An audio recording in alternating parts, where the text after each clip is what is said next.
Welcome to alien chemistry. आप सभी students के लिए सर्च प्रोग्राम की कंप्लीट इन्फॉर्मेशन मैं आपके साथ आज शेयर करने वाली हूँ। This is information regarding the SURGE program. SURGE is that student under graduate research graduate excellence program. And basically इस प्रोग्राम को करने से आपको क्या क्या बेनिफिट होने वाले हैं, ये प्रोग्राम कब होने वाला है, इससे स्टाइपेंड कितना मिलेगा, and one more thing is that कि how to fill the application form. आज के इस वीडियो में मैं आपको ये कंप्लीट इन्फॉर्मेशन प्रोवाइड कराने वाली हूँ। सो वीडियो को लास्ट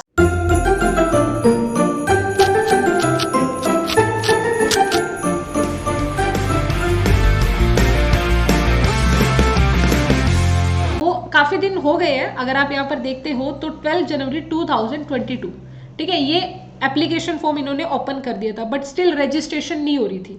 तो मैं आपको एक एक इंपॉर्टेंट बात बताने वाली हूँ कैसे फिल करना है एप्लीकेशन फॉर्म को। सबसे पहले जो स्टार्टिंग डेट है वो 12 जनवरी 2022, ठीक है, और लास्ट डेट है एप्लीकेशन के, दिस इज द 4 फरवरी 2022। आपके पास अभी टाइम है। अगर आप मेरी वीडियो को देख पा रहे हो इस टाइम के बीच में, you can fill the form. सबसे जो सेकेंड इंपॉर्टेंट बात आएगी वो आएगी अगर आप नॉन आईआईटी कानपुर स्टूडेंट हो, मतलब अगर आप आईआईटी कानपुर के स्टूडेंट हो तो आपको कोई भी जो फीस है वो नहीं लगने वाली है। बट अगर आप आईआईटी कानपुर से नहीं हो और आपका इंटरेस्ट है रिसर्च में, then you can fill this application form with a 500 payment. आपको यहाँ पर एप्लीकेशन फॉर्म को फिल करने के लिए 500 रुपये लगने वाले हैं, और जो कि नॉन रिफंडेबल है। नॉन रिफंडेबल का मतलब अगर आपका जो रिसर्च प्रपोजल है इन्होंने एक्सेप्ट नहीं किया तो आपको वो 500 रुपीज़ वापस नहीं मिलने वाले हैं, ठीक है। तो अगर देखो यहाँ पर वही बच्चा अप्लाई करे जिसका इंटरेस्ट है रिसर्च प्रोग्राम में, ठीक है, जिसका कुछ इंटरेस्ट है कि वो रिसर्च प्रोग्राम में जाए, तो वहां पर वो 500 फीस अपनी अप्लाई कर सकता है। बाकी आगे का प्रोसीजर मैं सारा आपको डिटेल में बताऊंगी। अच्छा, पेमेंट का प्रोसीजर भी लास्ट तक मैं आपको बता दूंगी कैसे कैसे पेमेंट करनी है, राइट। अब यहाँ पर इन्होंने 3 कैटेगरीज बना दी है। यहाँ पर हमारे पास हमने क्या कहा कि सबसे पहले आपको यहाँ पर आईआईटी कानपुर स्टूडेंट्स है, ठीक है, आईआईटी कानपुर के स्टूडेंट हो गए। कुछ आते हैं नॉन आईआईटी कानपुर स्टूडेंट, यानी कि आप कहीं से भी एमएससी वगैरह कर रहे हैं या बीएससी वगैरह कर रहे हैं। SAARC only the non Indian from the Nepal Bhutan या स्टूडेंट कैन अप्लाई, ये थर्ड कैटेगरी आती है। करना कैसे है, प्रोसीजर कैसे रहेगा, उससे पहले छोटी सी इन्फॉर्मेशन आप सबके लिए। वो इन्फॉर्मेशन ये है कि यहाँ पर आपको जो आपका ये रिसर्च का प्रोग्राम का जो पीरियड है वो मैं आपको बता देती हूँ। ये रिसर्च प्रोग्राम का जो पीरियड है वो रहने वाला है, दिस इज अ टेंटेटिवली, मतलब this is not a fix, क्योंकि कोविड की वजह से मे बी ये चेंज हो जाए। और मैं आपको बता देती हूँ कि लास्ट ईयर यहाँ पर क्या होता है, लास्ट ईयर जब आईआईटी कानपुर में किया तो वो ऑनलाइन इंटर्नशिप प्रोग्राम हो गया था, यू नो वट, ये ऑनलाइन प्रोग्राम हो गया था क्योंकि कोविड की वजह से उस वक्त उन्होंने ऑनलाइन ही इन्होंने रिसर्च प्रोग्राम में काम किया। तो इन्होंने टेंटेटिवली दे रखा है। आप ये देख लेना कि आपके बीएससी के एग्जाम या एमएससी के एग्जाम 13 मई से लेकर 14 जुलाई, दिस इज अ टेंटेटिवली, इसके बीच में तो नहीं आने वाले हैं, क्योंकि यहाँ पर आपको काम करना होगा रिसर्च के काम पर। तो ये जो प्रोग्राम आपका होगा इसका शेड्यूलिंग डेट इन्होंने दी है 13 मई से 14 जुलाई तक, ठीक है।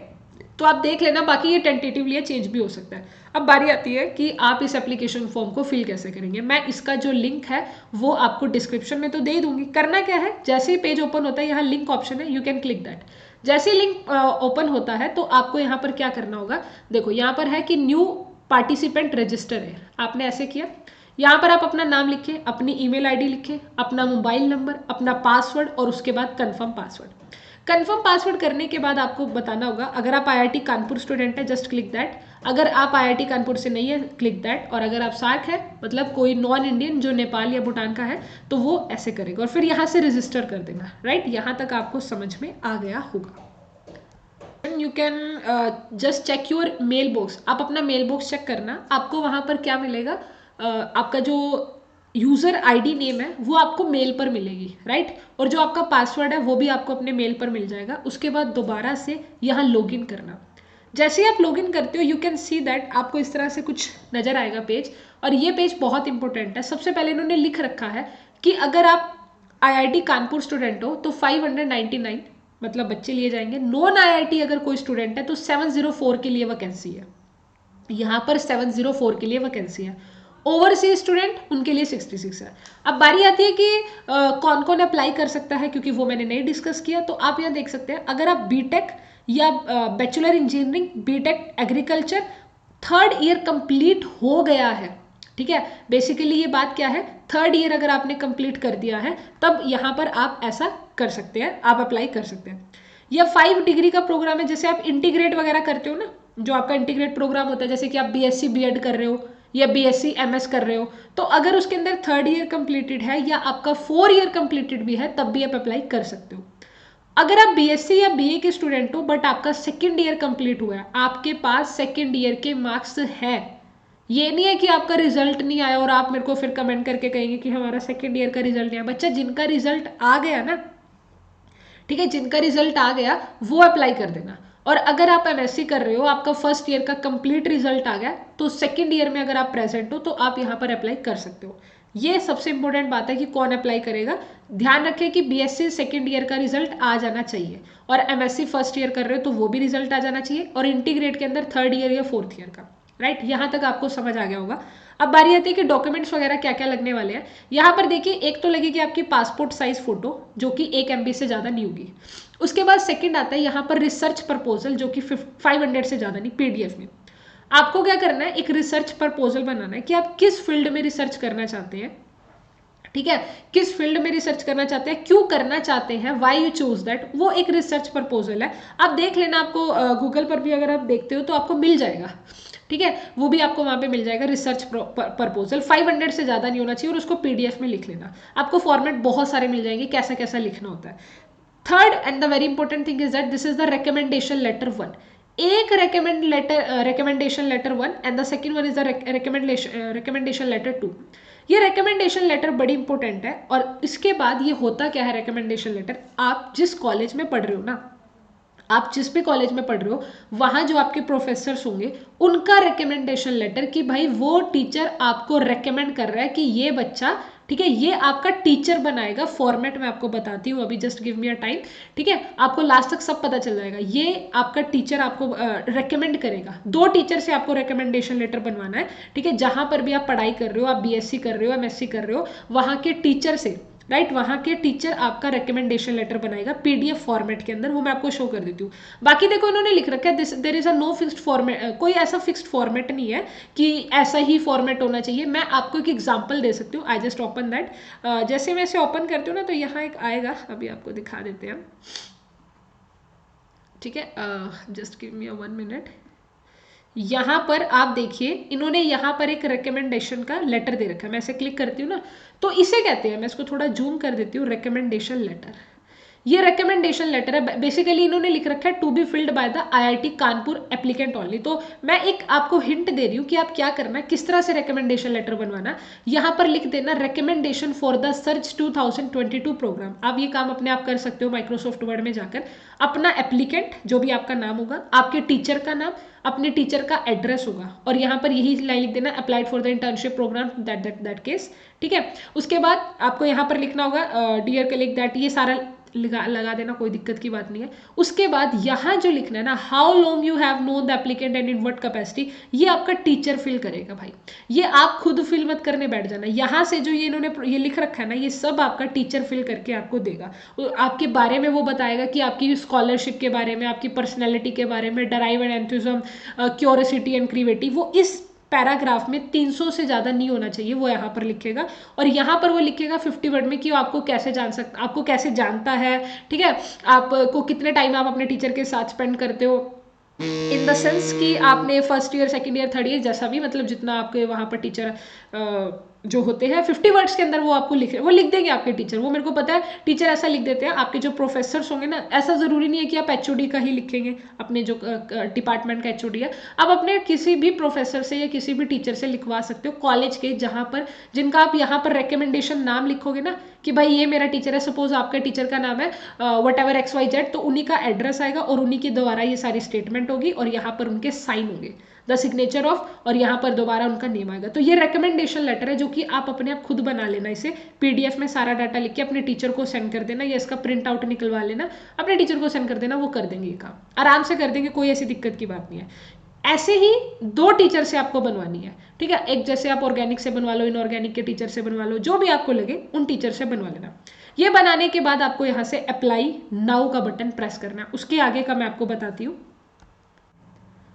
ओके जैसे ही आप अप्लाई नाउ को ऑप्शन सेलेक्ट करते हो आपके पास इस तरह से पेज ओपन हो जाएगा। अब ध्यान से सुनिएगा because this is the application form, ठीक है। उसके बाद मैं आपको पेमेंट प्रोसीजर वगैरह सब बताऊंगी। सबसे पहले जैसे कि आप जैसे सपोज मैं अपना यहाँ पर आपको, क्योंकि ये सब शो करने के लिए हमें खुद अपना एक बनाना पड़ता है रफली सा, तो मैंने आपके लिए एक एज अ डेमो बनाया था। सो this is my name Alka Saini, ठीक है।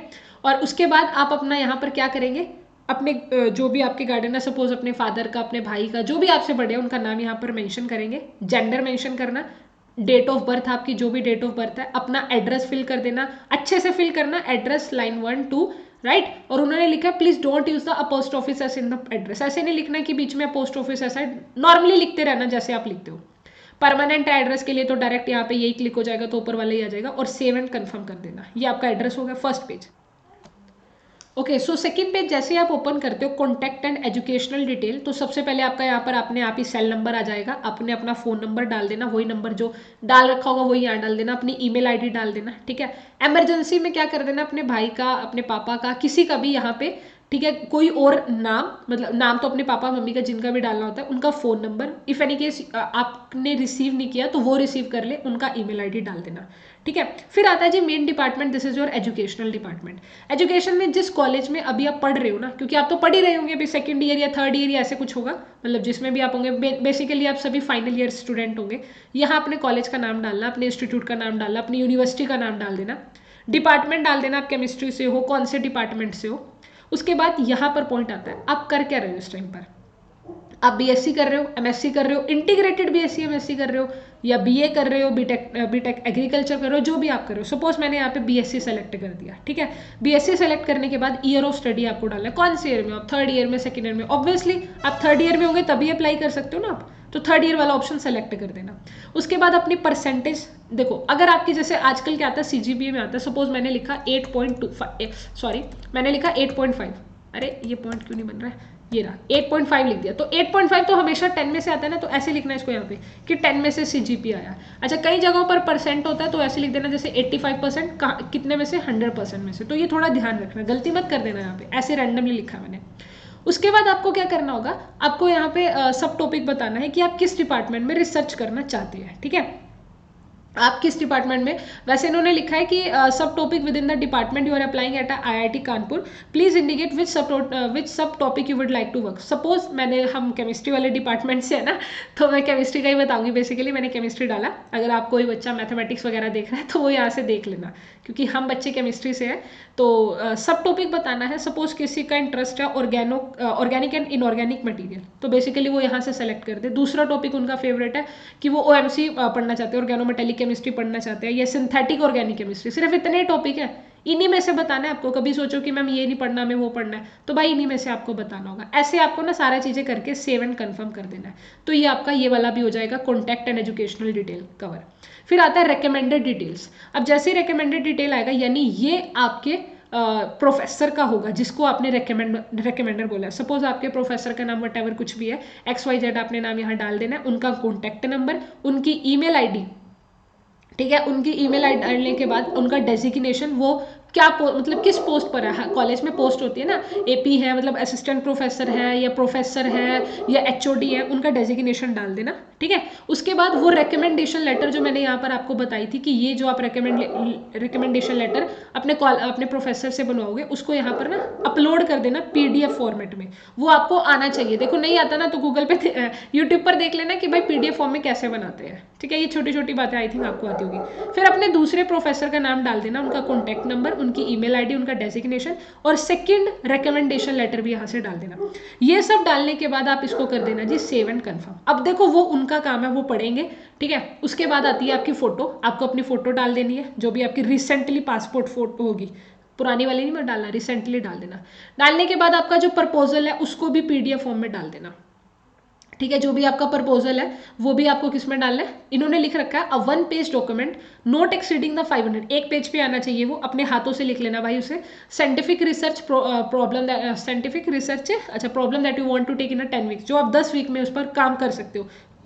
इतना बड़ा भी ना हो कि उसको मतलब उस प्रोग्राम, आप ऐसा रिसर्चर भेजना जो 10 हफ्ते में खत्म हो जाए। ऐसा ना हो कि आप एक कोई ऐसी चीज पर रिसर्च करो जिसको करने के लिए लगभग 1 साल लग जाता है, नो, आपको लिमिटेड टाइम 10 ईयर.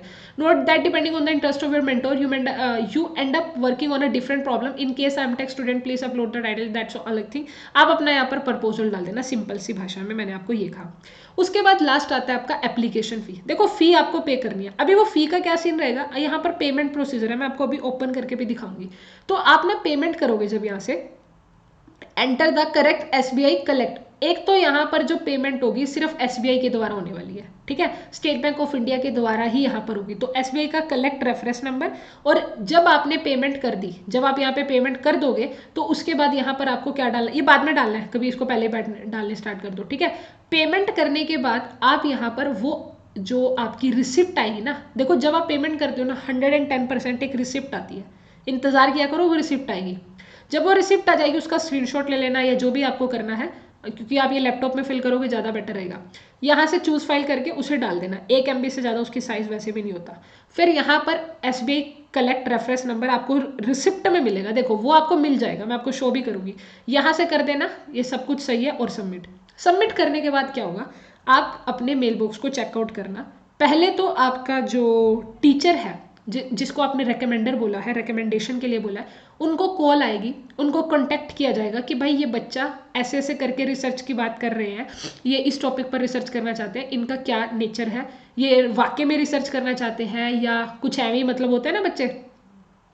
तो अगर आपका रियलिटी में रिसर्च के लिए तभी 500 पे करना, वरना देखो 500 ऐसे तो फ्री में आते नहीं कहीं पे, ठीक है. तो फिर वो आपके टीचर से पूछेंगे, आपका टीचर आपके बारे में बताएगा. उसके बाद वहाँ पर शॉर्ट लिस्ट लगती है.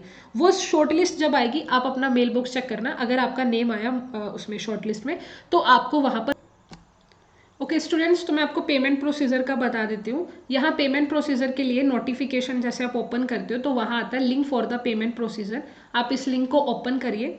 जैसे आप लिंक को ओपन करते हो, आई जस्ट जूम दैट, यहाँ पर आपको क्या मिलता है, ये ऑफिशियली साइट मिल रही है, you just open that site. आप ओपन साइट करने के बाद उन्होंने पूरा इंस्ट्रक्शंस दे रखा है कि कैसे कैसे फिल करना है, राइट. मैं आपको फिल करके भी दिखाती हूँ. मैंने इसको ओपन किया और मैं इसको ना जरा ये जो है इसको भी ओपन कर लेती हूँ, क्योंकि यहाँ से आपको साथ साथ बताऊंगी. तो सबसे पहले ये आपका एसबीआई का, एसबीआई के थ्रू ही आपकी पेमेंट होने वाली है. तो एसबीआई के पॉइंट ऑफ व्यू से देखो आपको क्या करना है, सबसे पहले ये साइट ओपन कर लेंगे. यहाँ से ओपन करने के बाद एसबी कलेक्ट ऑप्शन है, तो ढूंढो एसबी कलेक्ट, ये रहा, क्लिक कर दिया. जैसे ही आप एसबी कलेक्ट को ओपन करोगे यहाँ से आप टिक करना और प्रोसीड कर देना. आफ्टर प्रोसीड आपको क्या करना है, देखो यहाँ पर लिख रखा है आपको जो स्टेट है वो सिलेक्ट करनी है उत्तर प्रदेश, ठीक है. तो you can select the state Uttar Pradesh. So this is the Uttar Pradesh. उसके बाद टाइप ऑफ इंस्टीट्यूशन में उन्होंने बताया है कि आपको फिल करना है टाइप ऑफ इंस्टीट्यूशन में एजुकेशनल इंस्टीट्यूशन, ठीक है. तो मैं यहाँ पर फिल कर देती हूँ एजुकेशनल इंस्टीट्यूशन और गो कर देंगे. जब आप गो करते हो तो उसके बाद आता है उनका नेम. तो नेम में उन्होंने मेंशन कर रखा है कि आपको देखना होगा आईआईटी कानपुर, राइट. तो आप यहाँ से सेलेक्ट करेंगे आईआईटी कानपुर, मिल जाएगा आपको, थोड़ा सा ढूंढना पड़ेगा. This is the Indian institution of Kanpur and submit कर देना. सबमिट करने के बाद आता है पेमेंट कैटेगरी. तो उन्होंने बताया कि पेमेंट कैटेगरी में डालना है CDTE वर्कशॉप. तो यहाँ पर आप डालिएगा CDT workshop, this is the CDT workshop, ठीक है. ये करने के बाद आपके पास ये पेज ओपन होता है जहाँ से आपको सारा काम करना है. कैसे, आपका सेलेक्ट द पेमेंट कैटेगरी वो ऑलरेडी सेलेक्ट है CDT वर्कशॉप. कोर्स का कोड क्या होगा, ये आपके कोर्स का कोड है 049, you can just put that 049. Course का टाइटल क्या है, this is the course title SURGE program 2022, आप यहाँ पुट कर देना. इसकी ड्यूरेशन कहाँ से लेकर कहाँ तक है तो वो भी इन्होंने लिख रखी है, 1 जनवरी से 31 जनवरी तक इन्होंने लिख रखा है, पूरा डाल देना. डालने के बाद है पार्टिसिपेंट कैटेगरी, ये आपको डालना है. आप नॉन आईआईटी कानपुर स्टूडेंट हो या आईआईटी कानपुर स्टूडेंट हो तो यहाँ से डाल देना. सपोज अगर आप नॉन आईआईटी है या आईआईटी कानपुर है, जो भी आपका है वो यहाँ पे डाल देना. डालने के बाद आपको अपना नाम लिखना है, अपने कॉलेज का नाम यहाँ पर लिखना है, अपनी ईमेल आईडी, अपना मोबाइल नंबर और अपने कोर्स की जो आपकी फीस है. बेसिकली यहाँ पे 500 फीस है. फीस के बाद रिमार्क्स में ना ध्यान से, ये जो यहाँ रिमार्क्स है ना, इसमें आपको क्या डालना है, यहाँ पर आपको देखो उन्होंने लिख रखा है एंटर योर एप्लीकेशन नंबर, जो कि आपके पास मेल आया है. जो भी आपकी मेल आईडी है उसमें एप्लीकेशन नंबर होगा लाइक दैट 22240 समथिंग ऐसा कुछ होता है, वो यहाँ पे डाल देना. डालने के बाद आपको क्या करना होगा, दोबारा से जिससे आप जैसे बैंकिंग कर रहे हो ना, please enter your name, the date of birth, एक कॉपी जिसके लिए निकलेगी यहाँ पे नाम, उनका date of birth, mobile number, email ID, and enter the text ये वाला डाल के यहाँ से सबमिट कर देना। फिर आपके पास ना एक पेज ओपन होगा जिसके अंदर आपको पेमेंट का होगा, वहाँ पर आपका पेमेंट हो जाएगा, ठीक है। कार्ड वगैरह जैसा भी होगा वो SBI का कार्ड वगैरह से होगा। तो ये देख लेना, मैंने आपको काफ़ी इन्फॉर्मेशन दे दी है। फिर भी अगर आपका कोई डाउट होता है ना, आपको ये नंबर मेंशन है, आप यहाँ पर देख सकते हैं ये नंबर मेंशन है, यू कैन कॉल दैट। आप इन्हें कॉल करो या आप इनको मेल करो कि हमें ये दिक्कत है, तो आप ये आपको उसका सोल्यूशन बताएंगे, आपके पास ऑप्शन है। फिर भी अगर कोई इनके अलावा दिक्कत आती है तो कमेंट सेक्शन में ना आप मुझे कमेंट करके बता देना। I just reply on your comment, मैं आपको कमेंट करके बता दूंगी। मेरी तरफ से मैंने कंप्लीट वीडियो बनाई है जिसके अंदर आपको सर्च एप्लीकेशन फॉर्म फिल कैसे करना है, उसका रिकमेंडेशन लेटर, उसका payment procedure, everything I will be discuss in this video. आप इस वीडियो को ज़्यादा से ज़्यादा शेयर करना अपने सभी फ्रेंड्स में, इस वीडियो को लाइक करना और सब्सक्राइब करना चैनल को। That's why I will make a video, बहुत सारी मैं इस तरह की वीडियो आपको इस चैनल पर प्रोवाइड करूँ। अगर आपने सब्सक्राइब कर दिया है तो थैंक यू।